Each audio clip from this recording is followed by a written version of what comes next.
Tech Reimagined, redefining the relationship between people and technology. Brought to you by Endava. This is Tech Reimagined.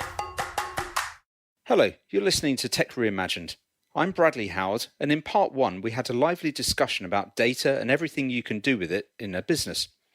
Today, I'm going to be asking my guests, Keith McCormick, machine learning consultant and LinkedIn learning author, and Dan Palos, lead data consultant at Endava, about how they got into a career in data in the first place.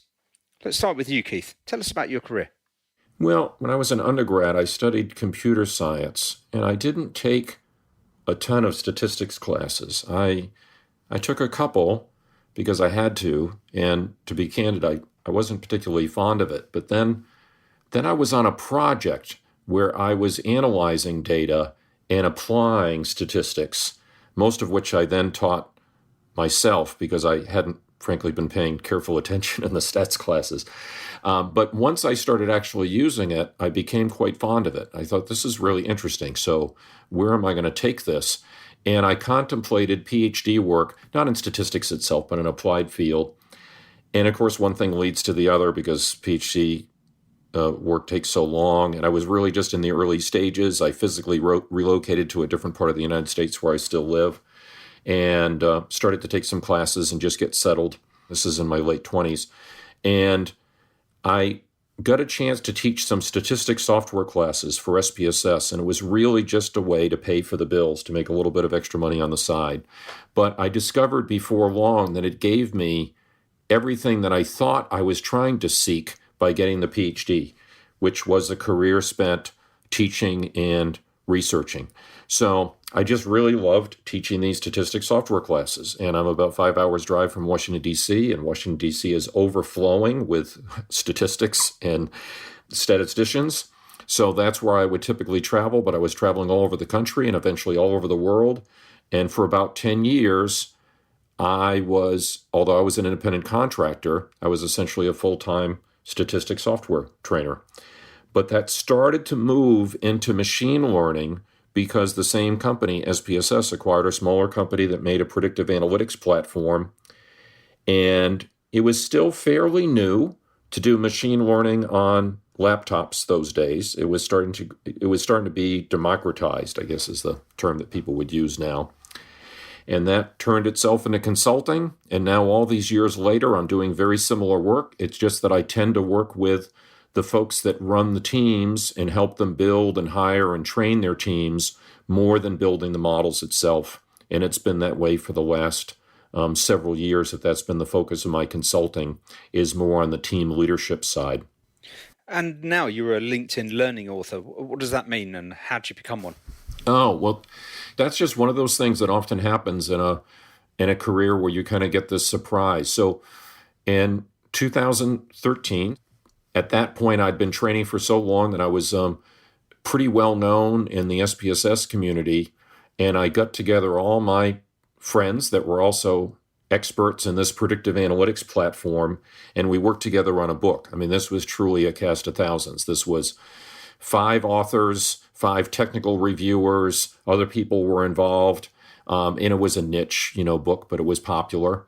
And that got me started in book authoring. And if you look at most LinkedIn learning authors, they're established in the field somehow through something. So they first approached me in 2016 because a book author friend of mine was approached, and the course topic they needed wasn't something that she was especially excited about, but she thought that it was a good fit for me. And I really, really enjoyed the experience. There's probably a lot of folks that have seen these courses or kind of seen the little play button on the LinkedIn platform, but I don't know if everybody has a good sense of what it's actually like. There's a studio outside of Santa Barbara in this little beach town called Carpinteria. And just a few minutes north of Santa Barbara is wine country. So it is not a burden to have to be flown out to Santa Barbara. It's not a rough gig at all. And you're in this soundproof booth, and there's a producer and the sound folks, and there's camera crews. And if the course is video, which some of them are, there's a green room and makeup and everything. It's really elaborate. And I had never experienced anything quite like it, but it was a very positive experience, and they really do make you look and sound good. So once I got a chance to do one, I decided that I would do as many as they would let me do. So I'm up to 13 now, and I've really found it very rewarding professionally, and I just love the whole process. Excellent. And do you get viewership stats of how many people are taking the course? I guess it's something like a 250,000 views. Now they switched over to viewers, and I find the new system a little bit more confusing, exactly what it is, translating from one to the other. But it's been really rewarding in that sense, too. I've never had, obviously, that big an audience in my classroom teaching, even over the course of many years. I mean, I probably had as many 10,000 in the classroom, and actually that's probably a pretty good guess. But even if you've got groups of 100 people, it would take forever to get up to 250,000. So it's been rewarding in that sense too, and it's given me a broader audience than I've ever had before, which has really been kind of exciting. It's giving me my option of projects in a way that perhaps I didn't have 5 or 10 years ago. Excellent. And Dan, how about yourself? How's your career been? So my career path was very different to Keith's.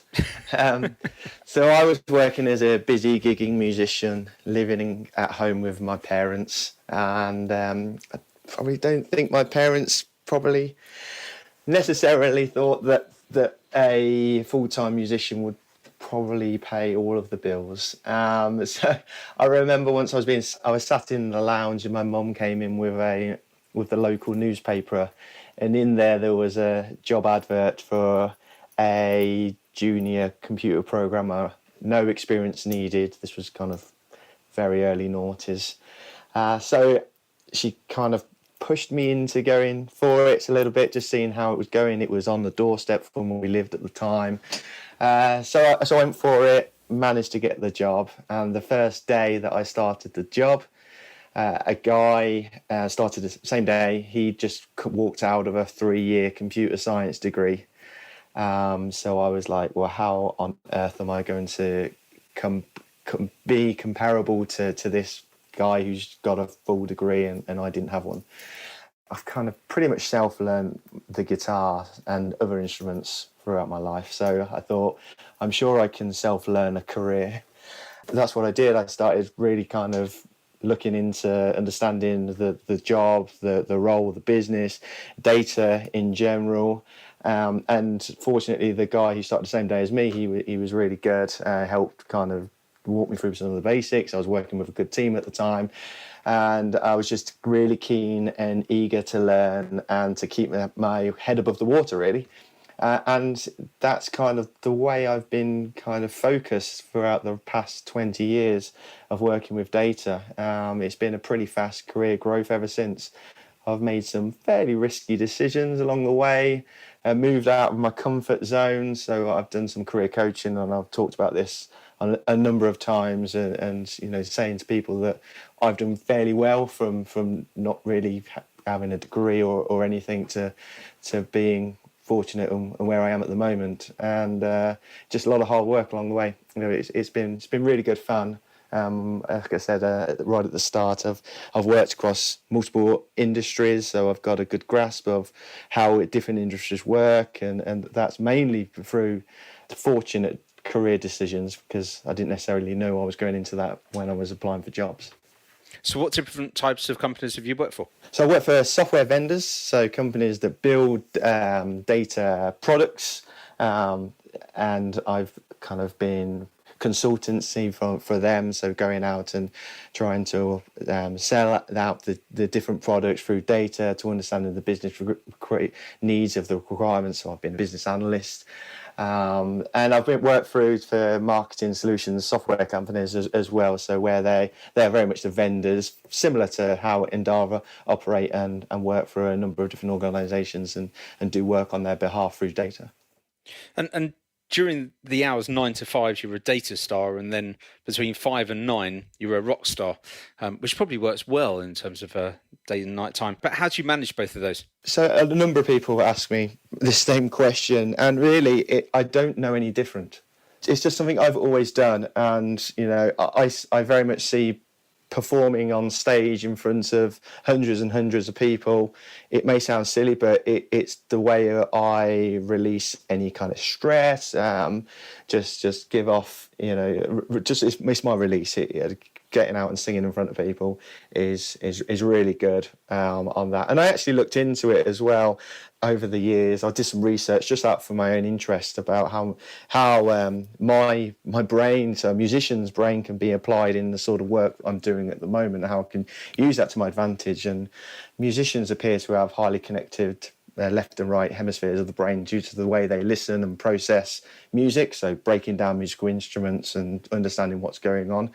And some of those interlinked brain tasks can also be good for like planning, strategizing, attention to detail, and some memory functions as well. So although I didn't necessarily know any of this when I was learning guitar at 6 years old, I do strongly believe that there's a good overlap in what I do as a musician and what I do in the office.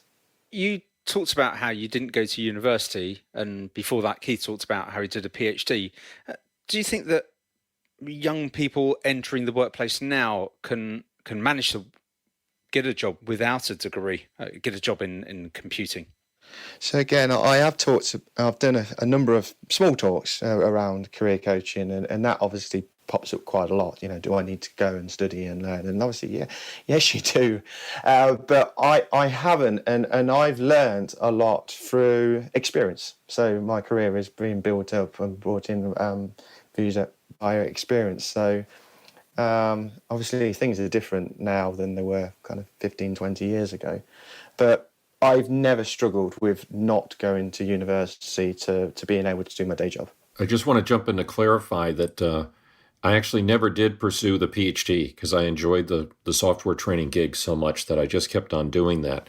So I'm a bit unusual among the predictive types in that I don't have a PhD or a master's. At least I thought that was the case, but I think it's partly a generation thing. Dan, as you were saying, things are starting to change now. They just simply weren't degrees in what we do until 5 or 10 years ago. So a lot of us that have been doing this for more than that period of time, somewhat were off the hook. And I think the data science community is still trying to sort out how important it is to have specifically a data science master's and so on. I think we're still figuring that out because those programs are so new. But I've been, I did get the bachelor's, but I did not get an advanced degree. And at the time, I thought that was going to restrict me. But now, this many years later, I don't worry about it anymore, obviously. And Keith, have you had mentors along the way or any pieces of advice that have stuck with you? It's funny. I have a ton of books. I guess I think of myself as a reader, but truth be told, I'm the kind of person who sometimes reads 10% of a book and then moves on to another book. I tend to skip around a lot. But the mentors that I always think of are often people that I've never actually met, but have influenced me through the things that they've written. So on the statistics side, there's a guy named Jacob Cohen. He wrote an article called Things I've Learned So Far that absolutely influenced the way that I think about statistics. And another name, and I know these are probably, obscure names, but I encourage people to seek out these articles because they're short articles, but they really were kind of transformative because they, how it is. Sometimes you'll encounter the right thing at the right moment in your career. Leo Bryman is the guy who invented CART. And I never met him, and I didn't give his whole personal history that much thought until I was pretty well established in my career, but he wrote an article called The Two Cultures that was about the differences between machine learning and statistics. And those two articles, the Cohen article and the Bryman article, I must revisit them every year. I don't know, they've just had a huge influence on me. So it's kind of odd, perhaps, that I feel as though they've been my mentors in many sense, more than folks that I've actually known in life. But they've had a powerful influence on me. And do you provide your experience as a mentor to other people? Oh, yeah. I think that's what I love about teaching, So I do some teaching for UC Irvine remotely, as you can imagine. I've been doing it for about the last 4 or 5 years. And they interviewed me and asked me what I enjoyed about teaching. And there are probably going to be people cringe when I say this, but I said in the interview that the reason I like doing the the teaching was the grading, which of course is a tedious thing. Nobody really enjoys grading. So it's not so much that it's fun, but it's rewarding. And the reason it's rewarding is I get to catch data scientists very often in the first year of their career. In fact, in many cases, they've got IT roles and they're transitioning. But it's through the homework that I see the mistakes that they're inclined to make. And that has really helped me in my consulting, because you just don't have that many hours with somebody on a consulting gig. If there's a problem, I just intervene and fix it, or we talk about it, we fix it. There's certainly some mentoring there, but not the kind of mentoring that you encounter when you've got a dozen people going through a remote course over a period of 10 or 12 weeks. So just watching students interact with silly little practice examples, that's been a powerful way to empower my consulting. And, obviously I'm mentoring them along the way, or at least I certainly hope I am. And how about you, Dan? Have you had mentors? Yeah, so similar to Keith, and it's interesting what Keith said about, having mentors or advice through people you've never met. And obviously me being so fascinated about music is obviously lyrics. So lyrics, I can call out numerous of lyrics that have helped influence and push me along the way. But if I talk to peers who I've worked with throughout my career, certainly going back to that first job that I ever had, I was working in my local town, which is only a small town, and my manager at the time, she came up to me and said, Dan, you really need to move on with your career, and there's a big wide world out there. You could do a lot more than you're doing here at the moment. And she was saying, like, there's job opportunities 30, 40 miles away. And I was thinking, yeah, but I live here, and I'm in this little town, little community that I'm quite happy with. And she kind of pushed me into making that bold move, which I guess for me I found as like the first risk of my career, but it paid off. It went well, and then from then, that's never been an issue. I now commute 2 hours each way into the office when we're in the office, and so that advice has obviously stuck with me. I've had other people that certainly influenced me along the way. A guy who was CEO of a company I was at, and his philosophy was very much, if you ever stop learning, it's time to move on. And at the moment, the way our world is with data and technology, and it's moving so fast, and there's new technology coming out all the time.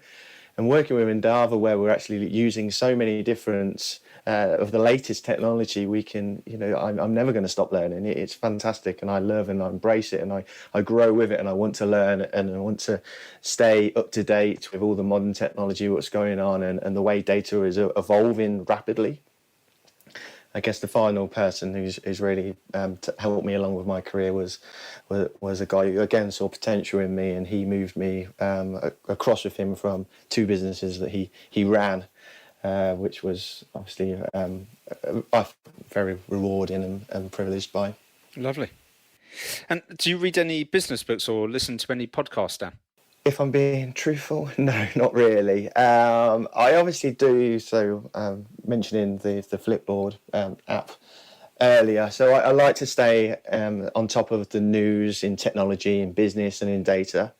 But if I'm being completely honest, I would rather pick up a guitar and focus on that, and just enjoy the moment of being involved with the guitar and running through series of sequencing and learning songs and stuff, rather than, so for me that's more rewarding and as part of my downtime rather than sitting reading books. Podcasts I do listen to, but again they're normally music focused, so Desert Island Discs being one of my favourites, but I also like listening to people that I've never even heard of before, and like hearing about their journey in music and business. And Keith, you mentioned about listening to Audible every day. When do you get time to listen to Audible, and what are you listening to at the moment? Well, I wish I could say that I listen to Audible while I'm preparing to run a half marathon or something, but that would not be truthful. I'm not quite sure when it started as a habit, but I know that part of it is I have a lot of friends, and I bet you all do too, that climb into bed and stare into the light of their phone at night. And then they wake up when the alarm goes off, and the first thing they do is grab their phone and stare into the phone. So I just decided a while back that was not a way to prepare my brain for sleep. So what I usually do is listen to the audiobook at night, and then in the morning, often I've left it on all night and slept through it, and then I have to struggle to figure out, where it left off. But that's why it's an everyday thing. It's usually in the evening, turn the lights off because I don't need the lights on for the audiobook, and it lets me get a good half hour or hour of reading in. And then if I wake up at some point or wake up earlier, if I beat the alarm, then I'll usually turn it on in the morning. It's become enough of a habit that it influences the business books that I'll do. And what are you listening to at the moment? Well, you get the credit or the blame for this one. I think you know the book that I'm talking about. So we had a conversation, Bradley, and you mentioned Radical Uncertainty, and I said, "Oh, you mean the book by David Hand, who's a famous British statistician?" And I was confused. David Hand's book is not Radical Uncertainty; it's the Improbability Principle. So through that mistake, I'm reading both at the same time, which is typical of me. Just to be clear to our listeners that Radical Uncertainty is by John Kay and Mervyn King, the ex-head of the Bank of England, the governor of the Bank of England. It's a fantastic read, fantastic. I'm almost at the end at the moment, and it's one of those books I just don't want to finish. Well, it's been great to get to know both of you better. Thank you very much for taking the time out of your very busy schedules to come and speak to us. Until next time, this has been Tech Reimagined, and I'm Bradley Howard. We always appreciate it when you like and share our episodes, and please hit subscribe if you'd like to get the new episodes as soon as they come out.